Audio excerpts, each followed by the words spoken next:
اللہ کے محبوب علیہ السلام نے فرمایا جس نے کسی مومن کی طرف اسلحہ سیدھا کیا، فرمایا اس کا ہمارے سے تعلق ہی کوئی نہیں، مارا بھی نہیں ہے، ڈرانے کے لیے، خوف زدہ کرنے کے لیے، یا ویسے کسی کی طرف اسلحہ سیدھا کر لیا۔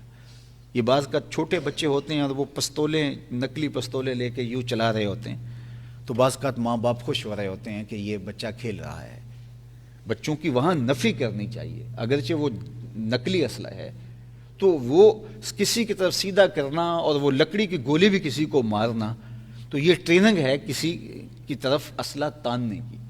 تو ہمیں اپنے بچوں کی اس طرح تربیت کرنی چاہیے، یہ چیزیں نفسیات میں شامل ہوتی ہیں۔ اعلیٰ حضرت عظیم البرکت علیہ رحمہ نے لکھا کہ یہ جو کنکھیاں اڑائی جاتی ہے پتنگ، اور جب یہ پتنگ ٹوٹ جاتی ہے تو بچے لوٹنے کے لیے نکلتے ہیں، تو ان سے مسئلہ پوچھا گیا کہ بچے یہ پتنگ لوٹ کے لائیں تو اس کا حکم شرعی کیا ہے؟ تو آپ میں مال لکھتا ہے اور اس کے مالک کو تلاش کرنا پڑے گا اور 6 ماہ تک اس کا اعلان کرنا پڑے گا، اگر مالک مل جائے تو اس کو واپس کریں گے، نہیں تو پھر وہ صدقہ کر دیں گے،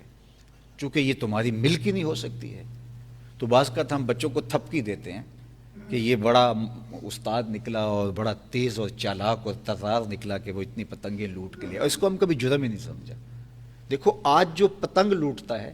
تو کل بڑا ہو کر کے جو ہے وہ کوئی قافلہ لوٹ لے گا، چونکہ لوٹنے کا تصور اس کی طبع میں راسخ ہو گیا۔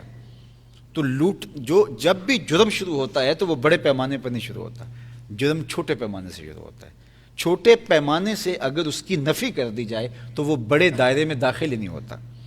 تو بچوں کی تربیت کے حوالے سے یہ بہت ضروری چیز ہے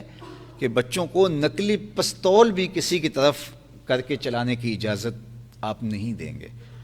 چونکہ حضور علیہ السلام نے فرمایا کہ اگر کسی نے کسی کی طرف اسلحہ تانا تو گویا اس نے جو ہے وہ اس کو قتل ہی کر دیا، اور فرمایا اس کا ہمارے ساتھ کوئی تعلق نہیں۔